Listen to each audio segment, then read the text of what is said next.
بسم اللہ الرحمن الرحیم اللہم صلی علی محمد النبی الامی وعلی آلہ وصحبہ وسلم۔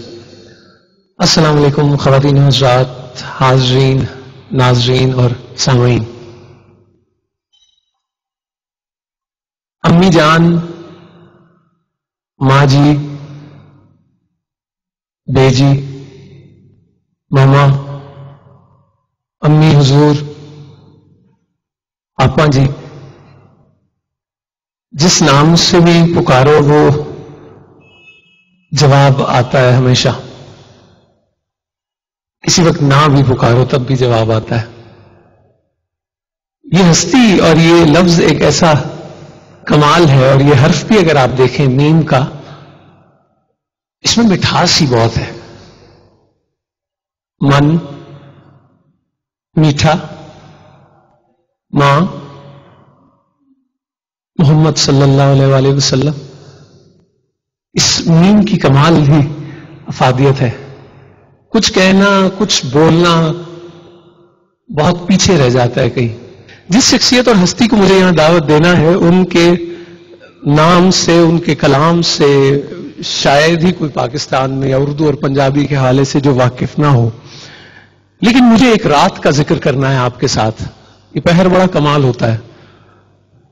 ٹیلی ویژن کا ایک پروگرام، لائیو پروگرام، اور آپ نے اس میں ایک نظم پڑھی پنجابی، اور وہ رات بڑے بیٹوں نے اپنی ماؤں کو یاد کیا۔ انہوں نے بڑے اپنے ان جملوں کو یاد کیا جو بے دھیانی میں نکل گئے یا غلطی سے نکل گئے۔ ان کی بدولت اس روز بھی بہت سارے دلوں کی صفائی ہوئی، اور ہم ان کے ہمیشہ سے شکر گزار ہیں کہ جتنا اچھا یہ دلوں کو مانجتے ہیں اپنے کلام سے اور اپنی باتوں سے، وہ انہی کا خاصہ ہے۔ اللہ تعالیٰ ان کی عمر دراز کرے۔ میں بہت پیار، بہت محبت اور بہت احترام سے انہیں دعوت دینا چاہوں گا، اور اس کی شکریہ ادا کروں گا کہ آپ یہاں تشریف لائے، جناب انور مسعود صاحب۔ آپ کے بارے میں جب میں بڑوں سے بات کرتا ہوں اور پوچھتا ہوں کہ ہم تو پڑھنے سے بہت رہ گئے، تو الحمدللہ آپ کی نعتوں میں جو محبت اور احترام حضور حضرت محمد مصطفیٰ صلی اللہ علیہ وآلہ وسلم سے نظر آتا ہے، وہ بے شمار دعاؤں کا یقیناً نتیجہ ہے۔ آج کے پروگرام کا مزاج اور جیسے آپ چاہیں، جو آپ چاہیں، آج رگڑ کے مانجیے ہمارے دلوں کو، تاکہ چمک آئے جو ہم بھی دیکھ سکے اور ہمارے بچے بھی۔ جی بہت شکریہ نور الحسن۔ آج کا موضوع ایسا ہے جس کے بارے میں آپ نے ابتدا میں بہت اچھی بات کی، باتیں تو آپ نے ساری اچھی کی ہیں، کہ اس پہ بولنا بہت مشکل ہے۔ میں شاعر ہوتے ہوئے گونگا محسوس کرتا ہوں اپنے آپ کو۔ میرا ایک دوست ایک دن بہت خوش تھا، میں نے پوچھا کیا بات ہے؟ کہتا ہے آج میرے بچے نے بڑی اچھی بات کی ہے۔ میں نے کہا اس نے کیا کہا؟ کہنے لگا جب اس نے سنا کہ قیامت کا دن اتنا ہولناک ہوگا تو اس نے کہا کہ میں اس روز اپنی ماں کے پاؤں کے نیچے چلا جاؤں گا، کیونکہ اس نے سن رکھا تھا کہ ماں کے پاؤں کے نیچے جنت ہے۔ تو یہ میری بڑی خوش نصیبی ہے کہ مجھے ماں باپ کی دعائیں حاصل رہی ہیں۔ بہت سی باتیں ایسی ہیں جو آدمی نہیں کر سکتا۔ میں نے کوشش کی ہے کہ رات کو جب میں سوؤں، جب وہ حیات تھے تو میری پشت ان کی طرف نہ ہو۔ تو ایک رات اسی طرح یہ مسئلہ تھا، تو میں ساری رات سو نہیں سکا تھا۔ مجھے یاد ہے میری ایک دفعہ میں نے ایک فرمائش کی تو جو وہ پوری نہیں کر سکتی تھی، تو اس بے بسی کی وجہ سے وہ ساری رات روتی رہی۔ وہ مجھے رات نہیں بھولتی ہے۔ مجھے ان کی دعائیں بھی میسر تھیں، میسر ہیں اور میسر رہیں گی۔ وہ قیامت تک میرے ساتھ ہیں دعائیں، انہی کی چھاؤں میں میں چل رہا ہوں. مجھے اللہ نے جو کچھ دیا ہے اس میں میرے ماں باپ کی دعاؤں کا بڑا حصہ ہے. شعر کا بہت ذوق تھا میری والدہ کو. اسکول میں پڑھی لکھی نہیں تھی لیکن پڑھنے کا شوق تھا، ہر وقت پڑھتی رہتی تھی. شعر کا خاص طور پہ بہت ہی ذوق رکھتی تھی. مجھے یاد ہے میں ڈیرہ غازی خان میں ہوتا تھا تو وہاں سے میں آیا، میں نے خط لکھا امی جان میں فلاں تاریخ کو آ رہا ہوں، تو وہ صبح سے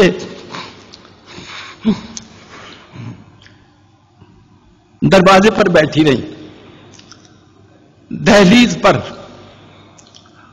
اور جب میں گیا ہوں تو انہوں نے کہا کہ کسی کے، مجھے یاد ہے انہوں نے، کسی کے آنے کی ہم لے کے آس بیٹھے ہیں، نگاہیں در پہ لگی ہیں اداس بیٹھے ہیں.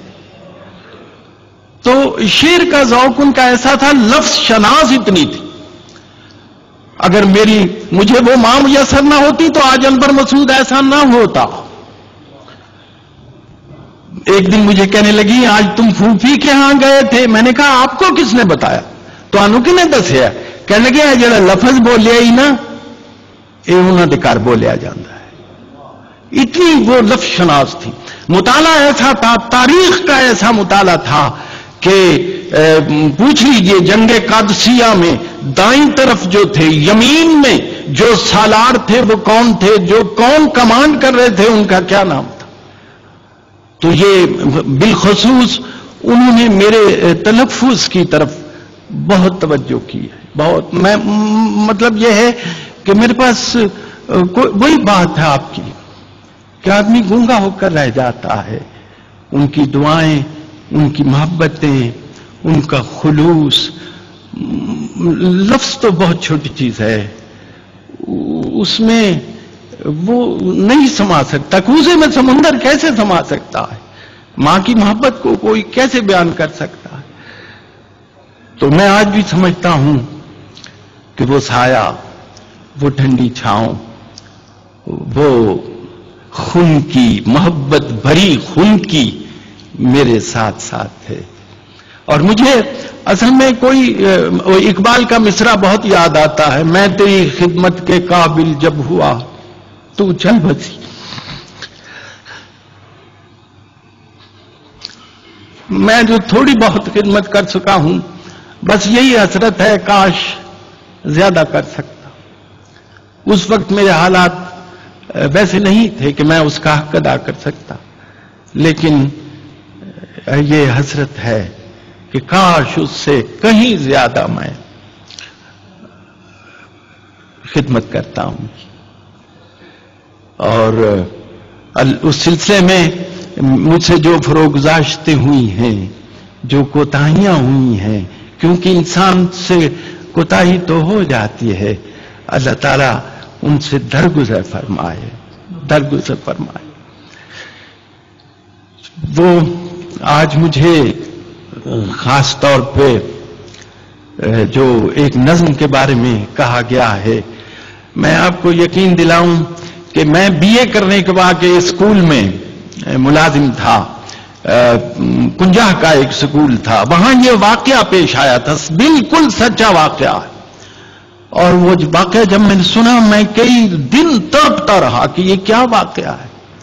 اور وہ اس لیے کہ اس واقعے میں ممتا گوندھی ہوئی ہے، چھلک رہی ہے ممتا. اور وہ ممتا سے چھلکتا ہوا واقعہ میں نے ایک دن نظم کیا، پھر وہ پھاڑ ڈالا، پھر نظم کیا، پھر پھاڑ ڈالا. میں نامراد دل کی تسلی کا کیا کروں. 10 سال لگے مجھے یہ نظم لکھنے میں. اور پھر میں پنڈی گھیپ میں تھا ایک رات، تو یہ نظم مجھے خود کہتی ہے اٹھو اٹھو لکھو مجھے. تو وہ نظم میں نے لکھی اور مجھے بعد میں احساس ہوا کہ یہ نظم پابند نہیں تھی، نظم موررہ تھی. اس وقت مجھے کوئی نظم اپنی شکل صورت سب کچھ ساتھ لے کے آئی تھی. اور وہ نظم یہ ہے، بالکل سچا واقعہ. جو لڑکے ہیں دو، اس میں ان کے نام بھی وہی تھے. لڑکے کا نام ہے بشیر، نظم پنجابی میں بشیر. دوسرا اس کا کلاس فیلو ہے اکرم. وہ ذرا دیر سے آیا ہے. ماسٹر جو ہے منشی جسے کہتے ہیں، وہ اس سے پوچھتا ہے کہ تو لیٹ کیوں ہے. ایکسپلینیشن اس کی کال ہوتی ہے.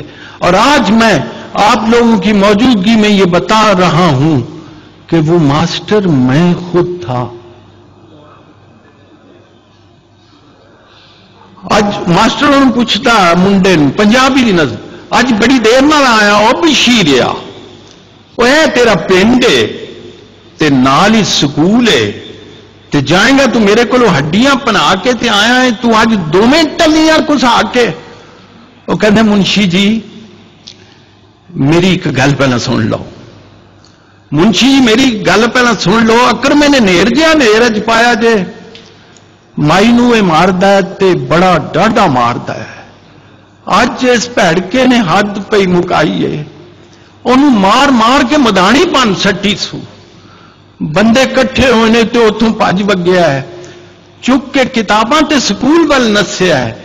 مائی دی منشی جی گھر ساڈے آئی سی، منہ تے نیل سن، سجا ہویا ہاتھ سی، اکھاں وچ اتھرو تے بلاں وچ رت سی.